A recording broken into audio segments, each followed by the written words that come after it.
আজ রাত পোহালেই কালকে কৃষ্ণকালী মায়ের বাৎসরিক উৎসব। বাইরে উঠেছে তুমুল ঝড় আর বৃষ্টি, ঝিরিঝিরি বৃষ্টি পড়লেও তুমুল ঝড়। আর আজকে সারাদিনটা আমার খুব শরীর খারাপে কেটেছে, প্রচণ্ডভাবে আমার শরীর খারাপ আজ সারাটা দিন। হয়তো হাসি মুখে বোঝা যায় না আমার শরীর খারাপটা, সত্যি আমার শরীরটা অনেক খারাপ। আমি আপনাদেরকে প্রমাণ পরে দেব। কিন্তু আজকে কোনো শরীর খারাপ, আজকে কোনো ঝড় ঝাপটা এসে আমাকে আটকাতে পারবে না কালকে মায়ের মন্দির যাওয়া থেকে। কাল তো আমি মায়ের মন্দির যাবই, তো যারা যাচ্ছেন অবশ্যই কিন্তু আমাকে কমেন্ট করবেন। আর আরেকটা কথা, যারা যাচ্ছেন তারা অবশ্যই সুন্দরভাবে মাকে দর্শন করবেন, মায়ের খুব সুন্দরভাবে পুজো দেবেন, লাইন মেনটেন করবেন, সবাই খুব সুন্দরভাবে মাকে দর্শন করুন। যতই ঝড়ঝাপটা আসুক না কেন কালকের এই দিনটাতে সবাই মায়ের পাশে থাকুন, এটুকু অনুরোধ। মায়ের দর্শন করবেন বলে অনেক মানুষ কিন্তু হোটেলে বুক করে চলে এসেছে এবং অনেক মানুষ আজকে রাত থেকেই মায়ের মন্দিরে আছেন।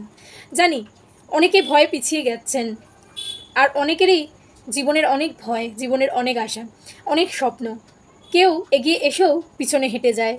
কিন্তু আমি মৃত্যুর মুখ থেকে অনেকবারই ফিরে এসেছি, সে গল্পটা আপনাদের সাথে পরে করব, যে আমি কবে কোথা থেকে মৃত্যুর মুখ থেকে ফিরে এসেছি। তার জন্য আমি মৃত্যুকে ভয় করি না।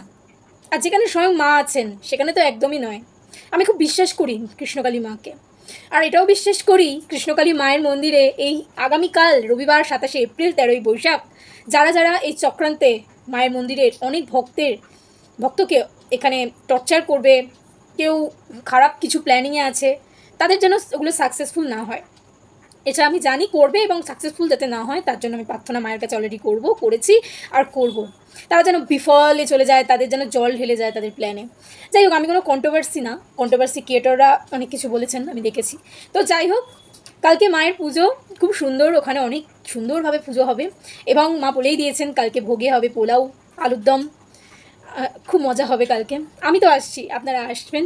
হ্যাঁ জানি অনেকেই ভয় পেয়ে হয়তো কমেন্ট করবেন না, কিন্তু জানেন তো আমার সাথে আজকে সারা দিনটা খুব খারাপ কেটেছে। যেরকম বলতে পারেন, প্রথমেই বললাম আমার শরীরটা সত্যি অনেক খারাপ। আমি ওআরএসের জল খাচ্ছি, এবারে বলুন কেন খাচ্ছি, জানেন তো কেন ওআরএসের জল খাই? আমার সত্যি অনেক শরীর খারাপ সকাল থেকে। তবুও আমি আমার বাপের বাড়ি থেকে কলকাতায় এসেছি যাতে কালকে আমাকে কেউ আটকাতে না পারে। আমার শরীর খারাপও যেন আমাকে ভয় পায়, এবং আমি জানি স্বয়ং কৃষ্ণকালী মা পরীক্ষা নিচ্ছেন আমার। আর আজকে আমার শরীর এখন একটু ভালো আছে, আমি যাবই কাল মায়ের মন্দির।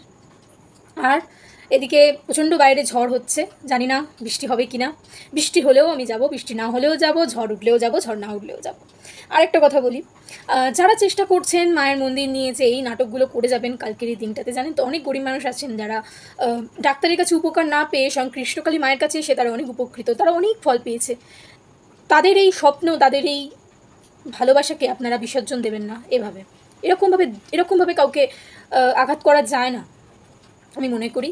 তো দেখা যাক, আমি সবসময় প্রে করব ভগবানের কাছে যাতে কালকের দিনটা খুব সুন্দরভাবে কাটে, কারণ এত আনন্দ আয়োজন সবই তো মাকে নিয়ে, কৃষ্ণকালী মাকে নিয়ে। কালকের দিনে বাৎসরিক উৎসব, কালকের দিনে মঙ্গলা মা কৃষ্ণকালী মাকে পেয়েছিলেন। তো যাই হোক, আমি তো আপনাদেরকে ভিডিওটা করে দিলাম। সকলে ভালো থাকবেন, সুস্থ থাকবেন, রাত পোহালেই দেখা হবে আপনাদের সকলের সাথে আবার আমার কালকে ওখানে। সকলে ভালো থাকবেন, আর একবার বলুন জয় কৃষ্ণকালী মায়ের জয়। মা আছেন, মা ছিলেন, মা থাকবেন। আর আমার ভিডিওটা যদি আপনাদেরও ভালো লাগে, আমার চ্যানেলটি সাবস্ক্রাইব করে আমার পাশে থাকবেন প্লিজ। তো আজকের মতো টাটা।